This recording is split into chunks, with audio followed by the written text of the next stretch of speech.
All right. Well, appreciate everybody being here. We'll open it up for an opening statement from Coach, and then we'll start taking questions. So, well, thanks again for all of you being with us virtually again this week. And before we get going on the North Carolina game in our bye week, we had a sad day yesterday for Wake Forest football when we lost Dr. Larry Hopkins. When I first got the job at Wake Forest, the very first luncheon I had after meeting Dr. Hatch and his wife, I met Dr. Hopkins and his wife Beth and had my very first lunch with them. And he was just a remarkable supporter of our program, always showed up for our spring game events, dinner events, would do anything for our players in terms of networking.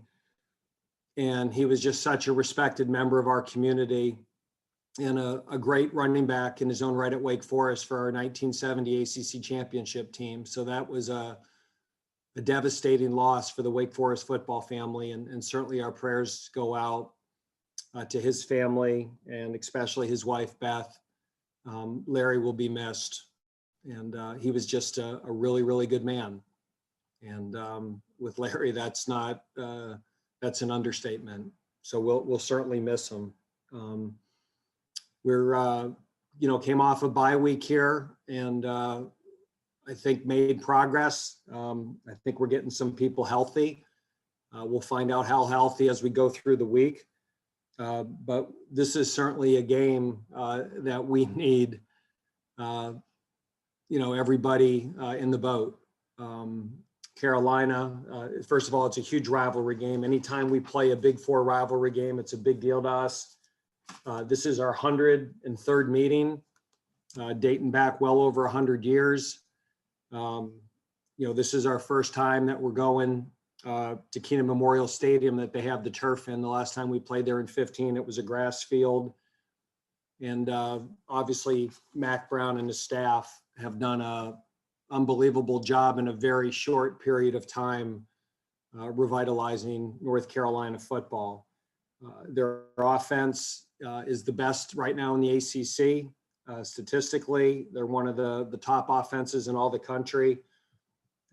They've had 500 yards, over 500 yards for 5 straight games right now. And their lineup reads like an all-star team. These are a bunch of guys that will be playing on Sundays. Their quarterback, Sam Howell, we played him last year in his 3rd start. His development has been remarkable. He could always throw it. His comfort in the pocket, his ability to go through reads, his accuracy. He throws a beautiful deep ball, and he's just so poised. And what's really underrated is his athleticism. He makes more plays with his feet. He buys time in the pocket. He's extremely strong. The amount of tackles that he breaks and sacks that he avoids because of his strength. And then you combine that with 2 NFL caliber running backs, Michael Carter and Javonte Williams, as a 1-2 punch are extremely dangerous. They're both excellent players in their own right. You can put I don't know how many yak yards they have, yards after contact, but it's remarkable to watch. Their skill at receiver is exceptional. Diami Brown has become his go-to target and one of the very best receivers in the ACC. Daz Newsome is extremely dangerous as a slot and as a punt returner. And they've had so much receiver development there with Simmons and Brown and Green and other players. And then their offensive line is massive and really, really talented. I think they average about 320 pounds on the O-line, and guys are 6'6", 6'7", 6'6 and a half. This is a very, very potent offense, and it's going to be challenging to get stops. And it really doesn't tell the story because their defense, I think, is 5th in the ACC right now, and they're giving up less than 400 yards a game. They have some all-conference caliber players too. Their 2 ends The two Foxes are really good. Hopper's an exceptional player. The two linebackers, Surratt and Gemmel, are all conference type players. Patrice Rene, if he's healthy, is certainly an all ACC caliber corner. And their kicking game is very good as well. So this is going to be a real challenge for us. This is one of the best teams in the ACC, one of the most talented teams we've played, and their offensive skill they're just, their cup's running over with their offensive skill players. There's so many players on the offensive side of the ball who can beat you. And again, Mac and his staff have done a great job in 2 years of taking them from a 2-10 team to a contending football team. So again, we're looking forward to the challenge, but we know we're going to have to play extremely well. Dave, is it easy to quantify what you accomplished during the bye week? No, other than, we had 3 back-to-back ACC games that were emotional games. And I think we were a little beat up. I think it was a good time to get the batteries recharged. And, we had said after the second bye week, we were hoping to get some guys back. And, some guys practiced today for the first time and looked okay. And if those guys can make progress through the week, we're hopeful to have some of those guys back, but it's too early to tell for sure. Dave, do you see some similarities between they have good running backs, you guys have great two running backs, and then both Sams can get the ball to the receivers? I mean, it almost like you guys are mirror images in some respects just because of the way the offenses have been run. Yeah, I just think they're, they returned a lot of starters. A lot of our guys are first-time starters. So I think our guys are playing really well. Carter and Williams split reps a year ago. Brown was a really good receiver a year ago. Hal started a year ago. McKeithen, Tucker, Anderson, a lot of these guys last year were playing and starting for the first time for them, and they're all back a year better. Our guys have made great progress. But I just think their guys are, I'm not going to say they're better. They're just they're more experienced. They've played a little more than our guys, but I love our players and I think they're really good. There's just a little bit more experience, between Carter, Williams, Brown, those guys. They've been starters for them the last 2-3 years. David, was there something when you looked at the Virginia and Florida State games where they didn't handle mobile quarterbacks well? They had a lot of problems. They got behind, big. Is there anything that you look at and you say these are things that are repeatable by our group that has given them problems in their losses? Well, I think if you watch those games, they just, first of all, Florida State executed really well on offense against them early and really jumped out to a big lead. And, Carolina turned it over, and, some plays that they would typically make, whether it's drops and stuff, they dropped probably more balls in that Florida State game than the rest of the year combined. So that's nothing we have control over. And even as poorly as North Carolina played in the first half of that game, they still had a chance to win it.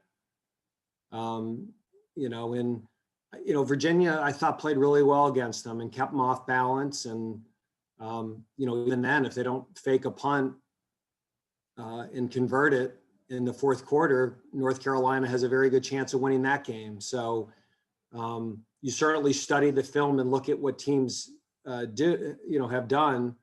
But I think Carolina in both those games probably views those as missed opportunities, and credit to Florida State and Virginia. Those teams played extremely well in those games.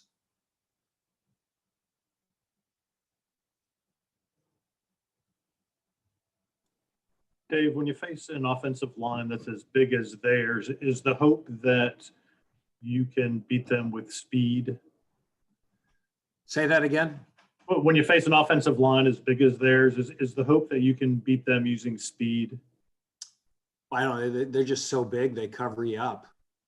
I think the trick is, you got to try to get them in third down, and they've been so good at avoiding third downs.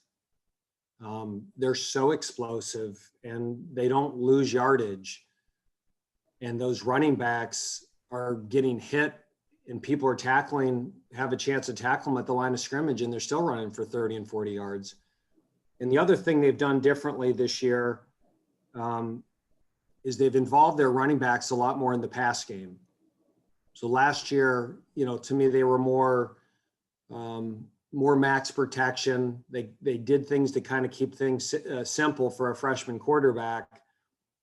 And I think their quarterback has a much better command of the offense and protections and those type of things, that they're really getting Carter and Williams involved in the passing game. And those guys have become really good receivers out of the backfield. And they don't run just swing routes or checkdowns with them. I mean, they run routes with these guys. So I don't think it's ever as easy as saying they've got big linemen run around them. Sometimes when you try to run around them and they widen you, you just create bigger holes. And we play our defense, and it's not going to be like you can put in a brand new defense in a week. You talked last week about getting some extra reps during the bye week to some of your, people further down the depth chart, and specifically, Coach Higgins talked about getting some work to like some folks like Jamal Banks and Keyshawn Williams. Have you seen anything from the guys further down on the depth chart at the wide receiver position that you think can maybe be used down the stretch of the season? Yeah, I mean, Keyshawn Williams, I think, has had a really good 2 weeks. We tried to give Ja'Cory Roberson and Taylor Moran a little bit of a break. And we got Keyshawn a lot of extra reps, and he looks really good. And we're also trying to get Donald Stewart involved. We brought Donald here for a reason. He missed some time with injury in camp, but getting him back would really be helpful too. Are there any concerns of a letdown coming out of a bye week? You've probably seen that before, where you guys maybe, you get into a flow, you put 3 or 4 wins together, you have some momentum, and then you get that week off. How do you think it'll affect your team? I don't know, Les. I mean, we have a bye week, and we've handled bye weeks somewhat similar here for a couple of years. And, sometimes we come in those bye weeks and, we're breathing fire like Virginia, and other times like last year against Louisville, you come out and you're flat. So, if you can figure out the psychology of that one for me. So, I mean, I would hope with how we're playing and the opponent and how they're playing, but yeah, I think as a coach, and it's not the bye week, it's just the fatigue of the season. It's been over 4 months now of pretty much lockdown football isolation, and it's certainly been worth it.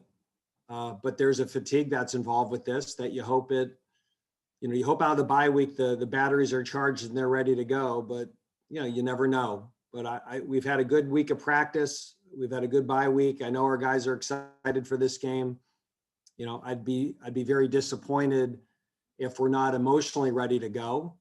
But certainly the caliber of the opponent, to me, is one of the challenges. We play a very good football team that's extremely talented.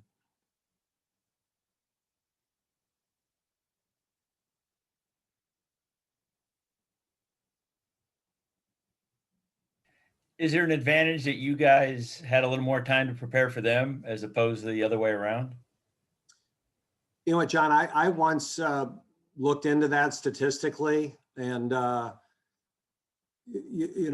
think people like getting a bye week for the extra week of preparation, but when you have a bye week, usually your winning percentage goes down. Most people play better, the percentage of winning is better when you're in the flow than a bye week.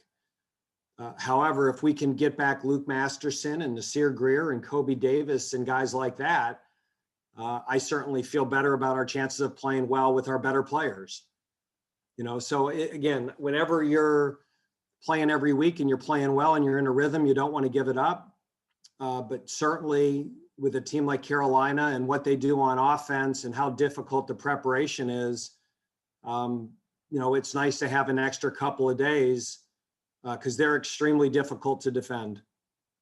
They're a really well thought out offense. They have answers. They understand what they're doing, where they have leverage, where the matchups are. They know their offense. And if you do this, they're going to do this. And it's really, really well thought out. So, yeah, I'm glad we had extra time, but with the way we were playing, I'd have loved to play last Saturday. But that's every year. You're going to have 1 or 2 bye weeks every year, and you make the best of it. So when did you start the UNC install? Last Saturday. We got an extra day or 2 on them. If you start going 10 days or 2 weeks on an opponent, the players get tired. They get burned out. And so we never try to spend more than two extra practices on an opponent.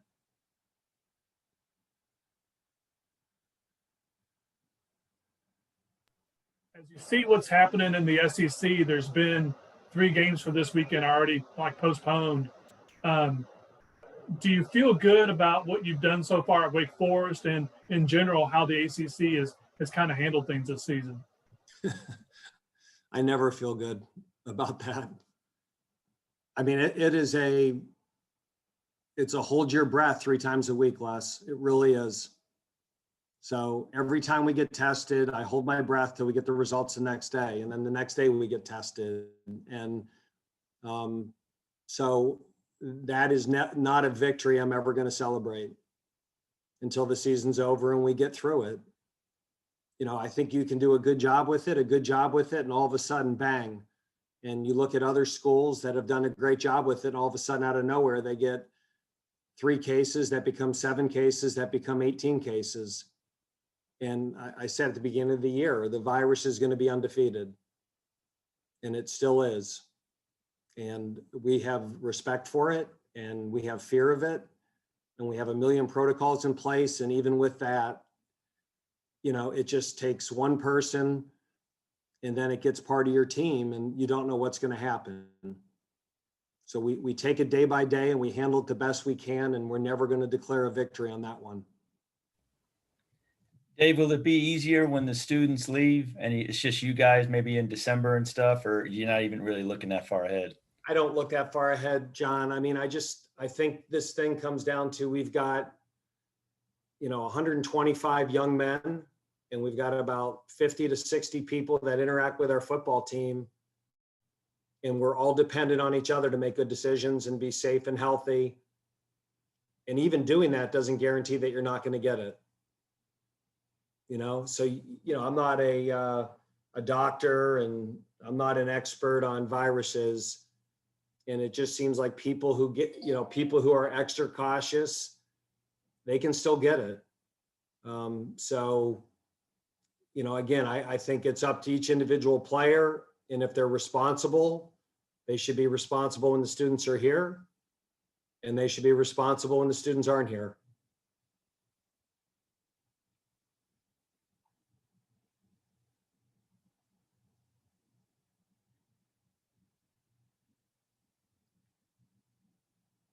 All right. Well, thanks for your time. Great to see you. And look forward to seeing you again on Zoom in 4 days after.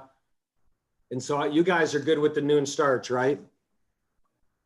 You get to write you get to write your things by 5 o'clock, 5:30, and enjoy the rest of the football and not have to have a late night.